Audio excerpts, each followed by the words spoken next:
युवाओं से ही भारत की संस्कृति व विरासत को आगे बढ़ाया जा सकता है। कथक कर्ता सौरभ दास। भारत की प्राचीन नृत्य परंपराएं जैसे कथक और भरतनाट्यम न केवल कला के माध्यम हैं, बल्कि ये हमारी सांस्कृतिक विरासत का अहम हिस्सा भी है।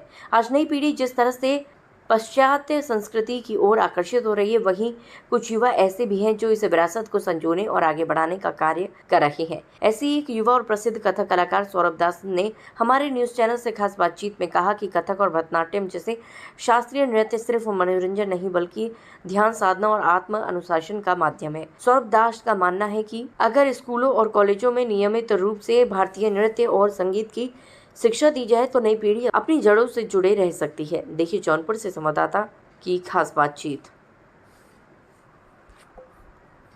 नमस्कार, आदाब, सत श्री अकाल। मनीष कुमार यादव, आप देख रहे हैं लाइव टीवी एक्सप्रेस। और आज मैं मौजूद हूं जनपद जौनपुर के नगर पंचायत खितासराय के थोड़ी ही दूर पे गुजरताल है।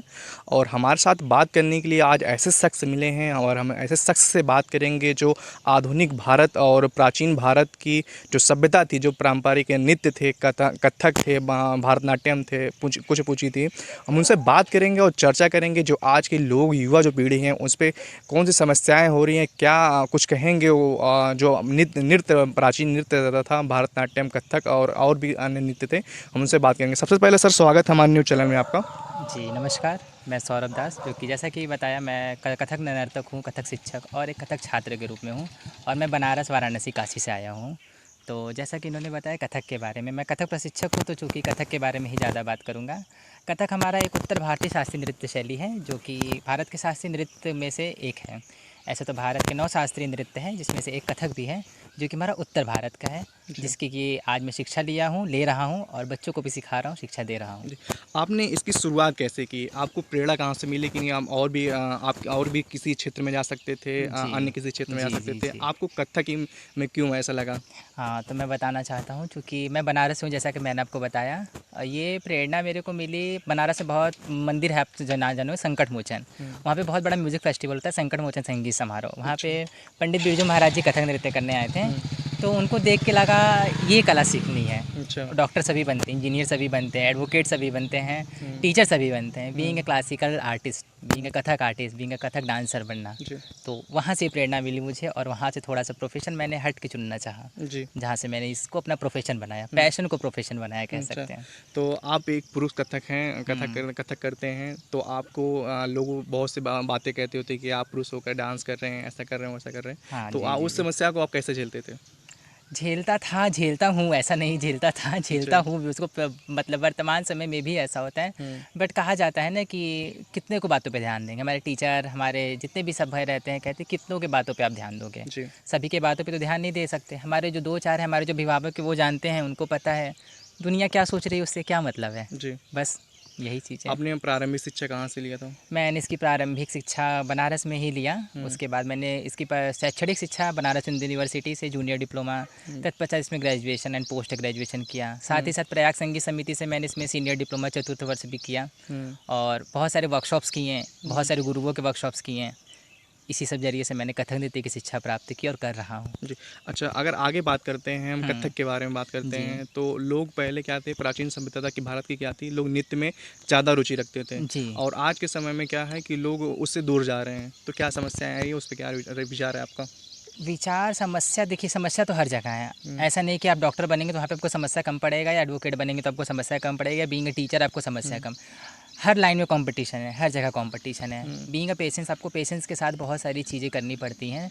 जैसे हमारे गुरु, हमारे टीचर हमेशा कहते हैं मेहनत करो, और सच में वो मेहनत काम आती है। अभी नहीं समझ आता है, मतलब डीमोटिवेट, आज की जनरेशन थोड़ी थोड़ी बातों पे डीमोटिवेट, यार मुझे ये नहीं करना चाहिए, ऐसा नहीं करना चाहिए। बट हर चीज़ में समय लगता है, थोड़ा तो समय लगता है। पेशेंस के साथ सारी चीज़ें संभव हैं। यही बोलना चाहूँगा। आज अभी आप कथक टीचर हैं, तो आप जब भी प्रशिक्षण देते हैं अपने बच्चों को, जो भी रहते हैं, तो उनमें क्या देखने को मिलता है? क्या वो लोग इच्छुक रहते हैं, या फिर उन्हें गार्जियन की तरफ से फोर्स किया जाता है कि नहीं आपको ये करना है? नहीं, मैं बता रहा हूँ, इसमें गार्जियन को भी बताऊँगा, बच्चों को बताऊँगा। पहली बात तो गार्जियन आएंगे, पूछेंगे मेरा बच्चा कितने दिन में कथक सीख लेगा। तो उनको क्या को आंसर दूँ? मैं खुद ही यहाँ पे हो गया, मैं अभी भी सीख रहा हूँ, उनको मैं इसके आंसर रिप्लाई क्या दूँ? मेरा बच्चा कितने दिन में कथक सीख लेगा। और आजकल की जनरेशन 6 महीना क्लास करेगी, उनको मंच चाहिए।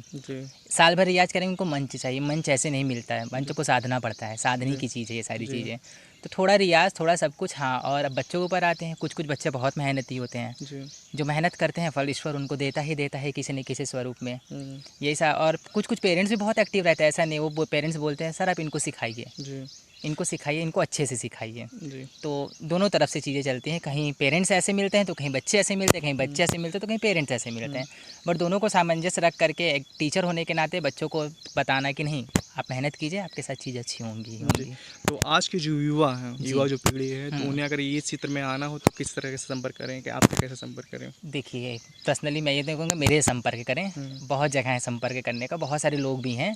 आप नियरेस्ट ट्राई करो अपने, आप अपने घर के आसपास देखिए, जैसे मैं शाहगंज में वर्कशॉप लेने आया 15 दिन का, ऐसे उत्तर प्रदेश संगीत नाटक अकेडमी और संस्कार भारती शाहगंज की तरफ से। जी। तो यहाँ पे कथक का क कोई नहीं जानता था, तो मुश्किल होता है बच्चों को सिखाना जीरो से। जो बच्चे मिले होते हैं, जो बच्चे तैयार है, जैसे बच्चा अगर 12th किया हुआ है तो वो सेंटेंस वर्ब ब्ला ब्ला चीज़ें जानता है, उसको किसी स्ट्रीम में जाना उसको पता है। बट यहाँ पे कथक का क कोई नहीं जानता है, उनको बेशुरू से बताना और उनमें इंटरेस्ट लाना। नो डाउट कुछ कुछ बच्चे बहुत अच्छे हैं यहाँ पे।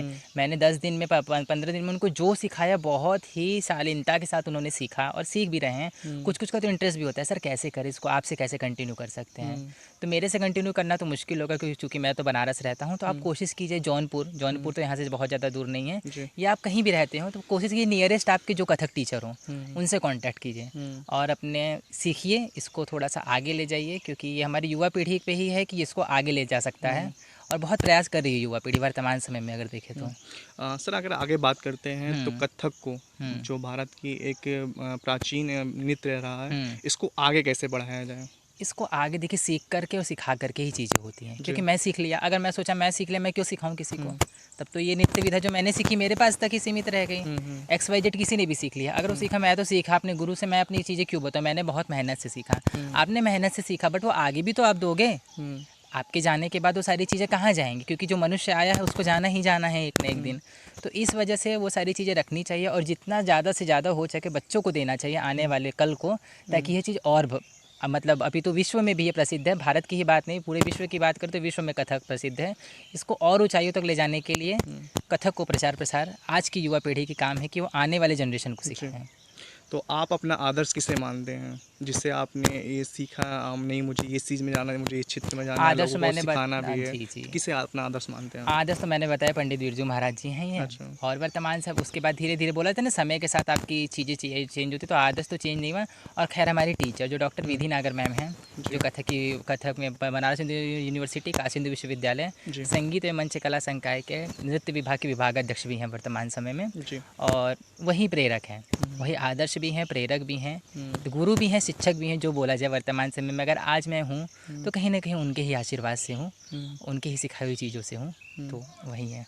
अगर युवाओं के लिए क्या संदेश देना चाहें, जो युवा हैं आज जो युवा पीढ़ी चल रही है उस पर क्या संदेश देना, उन्हें क्या संदेश, किस तरीके से संदेश देना चाहेंगे? युवाओं को यही संदेश देना चाहूँगा कि हमारी विरासत थोड़ी सी अभी खतरे में है, आप हमारे ऊपर जिम्मेदारी है कि इसको हम आगे सुरक्षित रखें।